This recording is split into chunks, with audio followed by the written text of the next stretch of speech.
Assalamualaikum warahmatullahi wabarakatuh. Perkenalkan, kami dari kelompok 6 akan mempresentasikan hasil diskusi kami, yaitu mengenai konsultan public relation, mata kuliah public relation, dosen pengampu Bapak Muhammad Khairul Fikri MEI.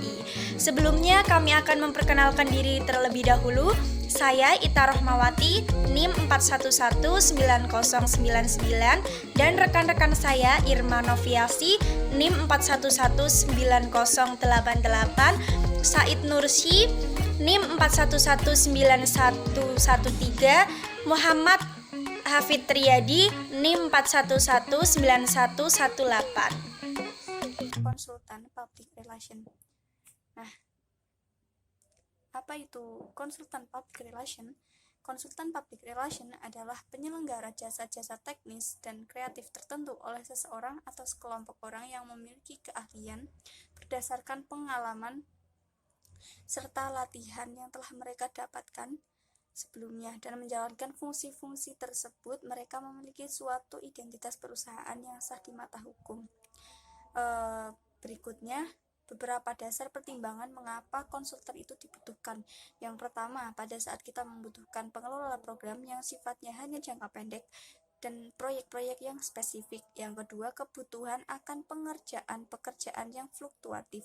Yang ketiga, membutuhkan pekerjaan dengan keterampilan khusus dan keterampilan ini tidak dimiliki oleh karyawan yang ada. Yang keempat, memerlukan objektivitas yang tinggi. Untuk beberapa pertimbangan mengapa konsultan itu dibutuhkan bisa dibaca di makalah sendiri yang lebih rinci. Selanjutnya akan dilanjutkan oleh teman saya. Selanjutnya saya akan membahas mengenai tipe-tipe konsultan. Yang pertama yaitu konsumen. Konsultan akan membantu klien merancang dan melaksanakan kampanye untuk mempromosikan merek, produk, atau layanan pada konsumen. Selanjutnya, keuangan. Konsultan public relation keuangan mengelola suatu reputasi perusahaan di antara para wartawan, keuangan, analisis, dan investor. Selanjutnya, lobby dan hubungan publik. Perusahaan, badan-badan publik, dan lembaga amal akan memperoleh nasihat dari konsultan lobby bagaimana menempatkan kasus mereka pada pemerintah dan para politis. Selanjutnya, komunikasi korporasi. Perpotongan berbagai disiplin dan melibatkan seluruh elemen di atas komunikasi korporasi lebih tentang melindungi reputasi secara keseluruhan atau perusahaan ketimbang mempromosikan produk atau layanan. 3. Kategori konsultan. Semua konsultan public relation akan berada pada kategori-kategori berikut ini. Yang pertama, kantor dari perusahaan public relation multinasional. Perkembangan firma-firma public relation multinasional besar sama dengan perkembangan firma-firma hukum dan akuntan internasional, menanggapi perkembangan dan kebutuhan para klien yang beroperasi di pasar global. Yang kedua, B. Konsultan public relation dengan jaringan regional. Beberapa konsultan secara tipikal memiliki sebuah kantor pusat yang berfungsi meliputi akuntansi,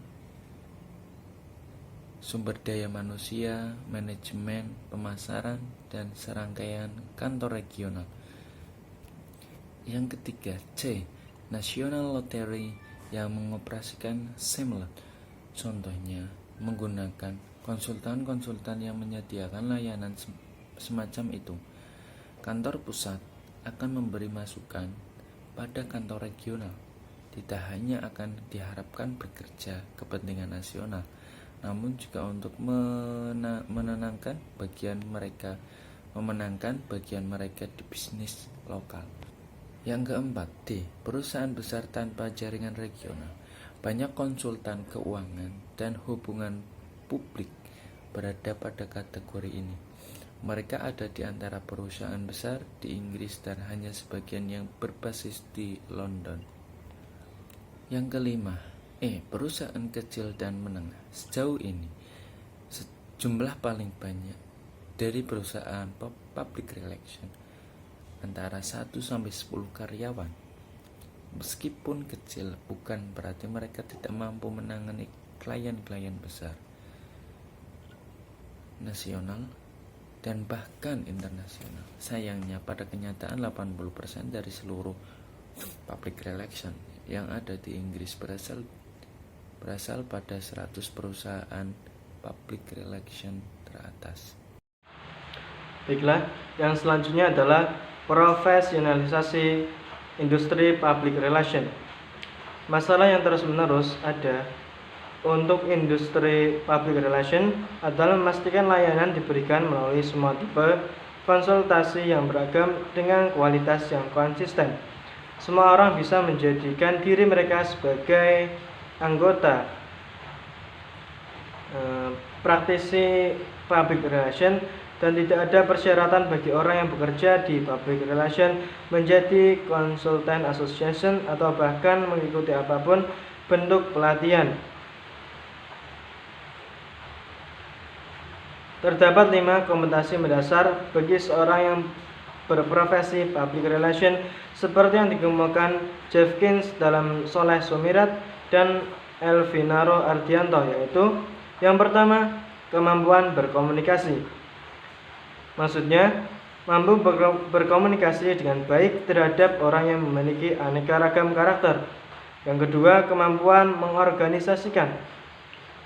Kemampuan mengorganisasikan dapat diartikan sebagai kemampuan manajerial yang dapat mengelola program public relation mulai dari fact-finding atau pengumpulan data, planning atau perencanaan, communication, dan evaluating atau evaluasi program. Yang ketiga, kemampuan bergaul atau membina relasi. Kemampuan ini dapat diartikan sebagai kemampuan menciptakan networking atau jaringan dengan berbagai pihak yang berkaitan dengan organisasi. Yang keempat, berkepribadian jujur. Kejujuran harus tetap melandasi seorang yang menjadi profesi apapun, termasuk public relation, karena aspek ini yang dapat membentuk kredibilitas orang lain terhadap pro maupun perusahaan tempat pro itu bekerja. Yang kelima, memiliki imajinasi yang kuat. Profesi public relation haruslah seseorang yang penuh dengan gagasan atau ide-ide, mampu memecahkan problem yang dihadapi, mampu menyusun rencana yang orisinil, dan dapat mengembangkan imajinasi untuk melahirkan kreativitas kerjanya. Demikian dari kami. Apabila ada tutur kata yang kurang tepat, kami mohon maaf yang sebesar-besarnya. Dari kami, wassalamualaikum warahmatullahi wabarakatuh.